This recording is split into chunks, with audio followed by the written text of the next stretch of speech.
me because I don't want to talk to you. Well, most kids don't want to really talk to their mom. And I don't know that I have anything that intelligent to say. But it's like last week, Mom. What was last week? When it said the one talent. What was it? Good thing. They won't know. We're filming back to back. Recording back to back. Wait, so what was your first ever experience with a Catholic church? Like ever? Like it could have been negative. I think when I was, no, this is actually really funny. I'm going to totally tell on the church. So I grew up, my father was a fallen away Catholic, but my grandmother, his mother, was very devout. So every now and then, if we'd spend the night with Grammy, we would go to Mass with her. And of course, I didn't know I didn't understand the Mass. Did you receive the Eucharist when Yeah, this is what's funny. I get to tell in the Actually? church. Oh, this is good. So not at those times. I don't know what my grandmother had me do when we went up. I can't remember that. But so growing up, I had 2 close friends that were cradle Catholics and their families were Catholic. And I would go to Mass with them quite often when we were all together on the weekend or if we were traveling together. And so, the girls, my friends, just taught me how to hold your hands and how to take the Eucharist. And so I didn't know. I didn't really understand exactly. I was a kid and the parents were fine with it, I guess.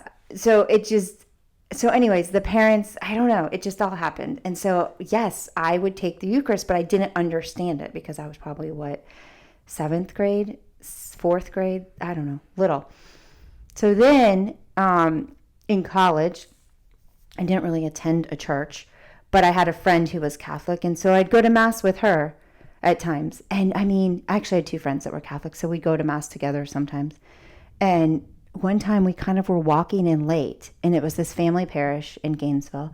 It wasn't like the student parish. And so we're walking in, and we get asked by a parishioner that's organizing things in the back to carry the gifts up. So here I'm not even Catholic. I don't even know what I'm doing. And all of a sudden I'm roped in with my friends, and they needed me to help carry the gifts up. And I did not know anything.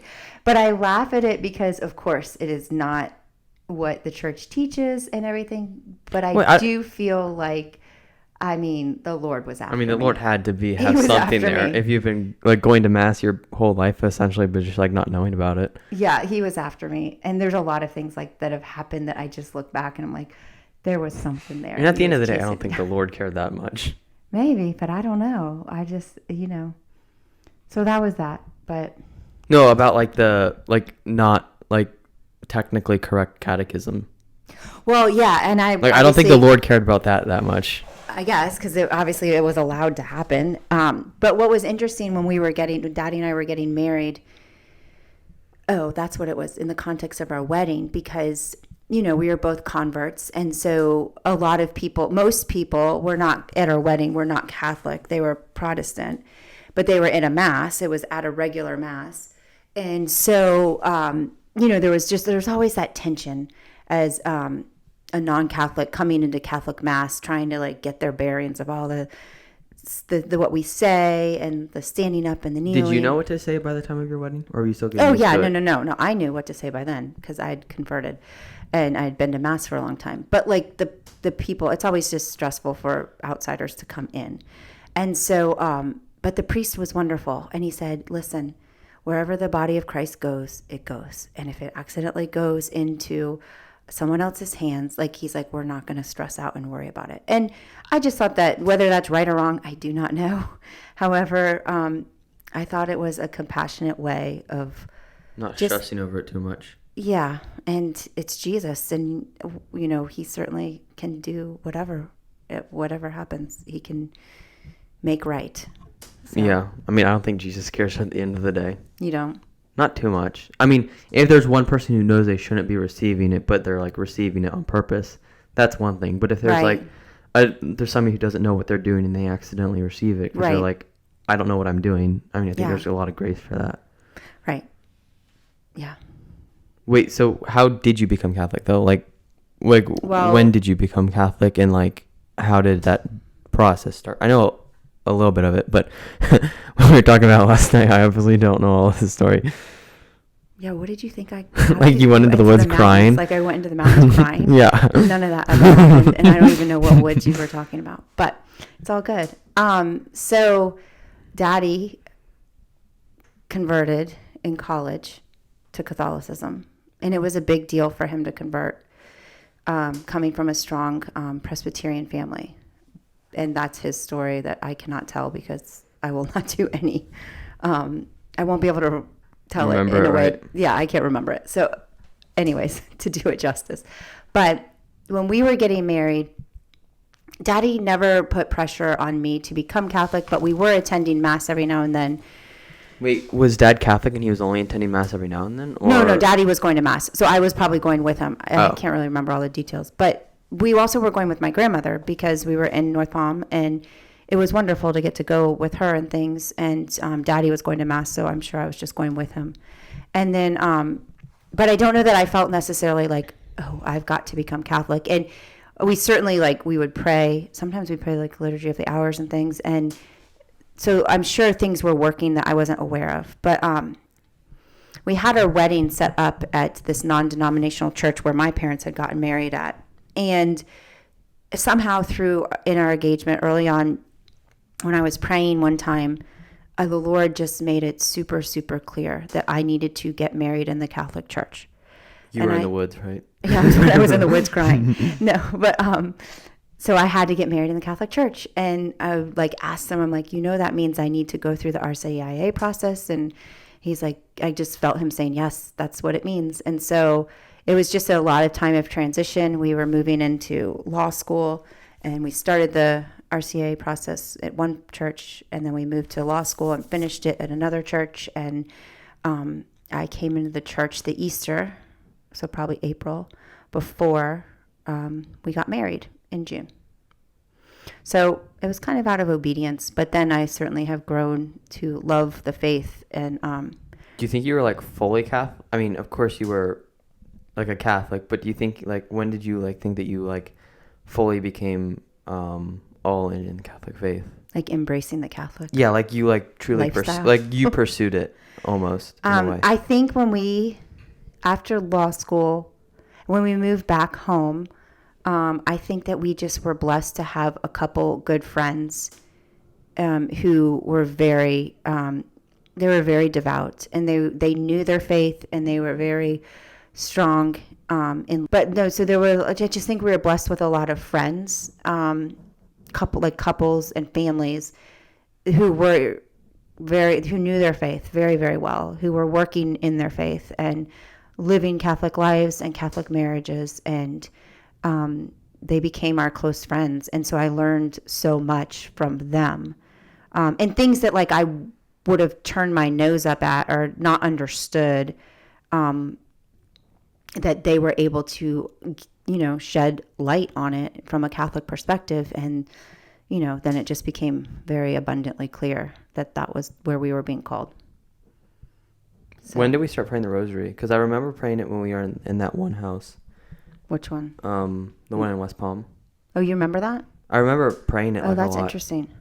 Yeah, so it's interesting because I think both Daddy and I, certainly when we were first married and our early time together, Mary wasn't super part of our life at that time. Was that for any particular reason? Was Dad? Well, it's just hard coming from a Protestant background. Was Dad still a little bit Protestant in that sense, or was he fully acceptant of it at that point? I don't know. You'd have to ask him that. I wonder how it is for Protestants to come in. And I wonder if they're fully on board with it once. I think it just takes time. It takes reading. It takes understanding. It takes grace. I mean, it takes the Lord slowly working at your heart to allow things that were planted in there as certain beliefs or tenets, and just to allow those things to maybe be dissolved a little bit and to see things from a different perspective. So that just takes time. But certainly it's hard, coming as a Protestant into that and trying to embrace Mary as your mother. You're it's just difficult sometimes. And some people might not have the difficulty. That was just our experience, or my experience. So I think I was the one that started really digging into the rosary, just reading about it attending some retreats that would talk about it and the relationship with our Blessed Mother, and surrounding myself with friends that, that was very much a part of their daily prayer.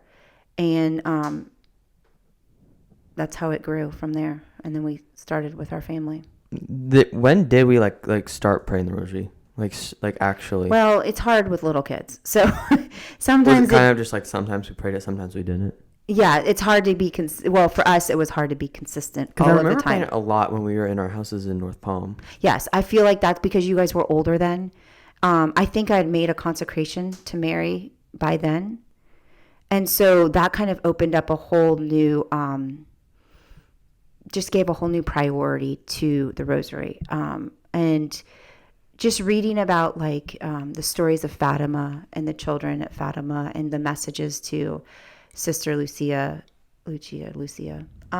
and just all of that kind of came together. And I think I attended a retreat. Yeah, wasn't that there? Father Gately. Yeah, he's him. Great. He's wonderful. So was that down in Miami? No, it was in Fort Lauderdale or something. But that was a really interesting time. That kind of just piqued my interest and got me reading and, just digging deeper. So that's when I probably got into it more. And do you think we've only gotten closer since then? Yeah, I mean, of course we go closer, older we get, but what do you think it is compared to right now? Well, it's because funny. We don't pray the rosary every night. No, we don't. And I mean, we're not claiming that we do either. No. And I'm okay with that. Yeah. I think for a while in my, maybe my naivete, or what is it? I can't say the word. Naiveness. Yes, naiveness. I can't say the word right now. Naivete. That's not right.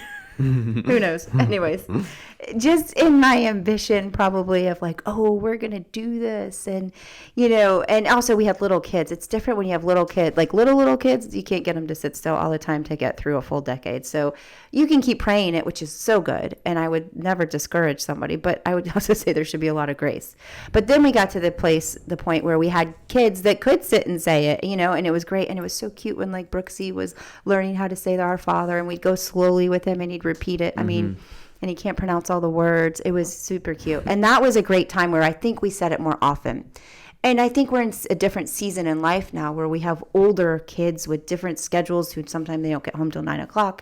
And so sometimes I'm not home because I'm driving, carpool, and I just feel like there's a grace for that too. And so when we do get to say it, we definitely get to say it now and pronounce all the words, and everyone can participate. So that's a wonderful. So we make up for it. Yeah, so that's a wonderful thing. But yeah, so I forget your original question, but I just think that, it's something we can jump into. And it's also something that, and I think Daddy was very good at this balance. It's something that I don't want to strong arm us into, where people start to be annoyed or impatient or not really fall in love with the rosary. I'm a really big believer, because I've seen it in my own life, that when we fall in love with the beauty of something, the beauty of God, the beauty of our faith, the beauty of the rosary or a prayer or a novena or a saint, when we fall in love with those things, we're drawn into it, and you don't have to force yourself. Yeah, you don't want to force the rosary. Yeah, because you want it to be genuine and authentic. You want to actually love it. Yeah, and you don't learn to love something if you are made to do it, or you're threatened to do it, or you're manipulated to do it. So I've learned that through these years. That's where we're at. I think that's a good place to end. Pray the rosary. Hey, fight like a saint.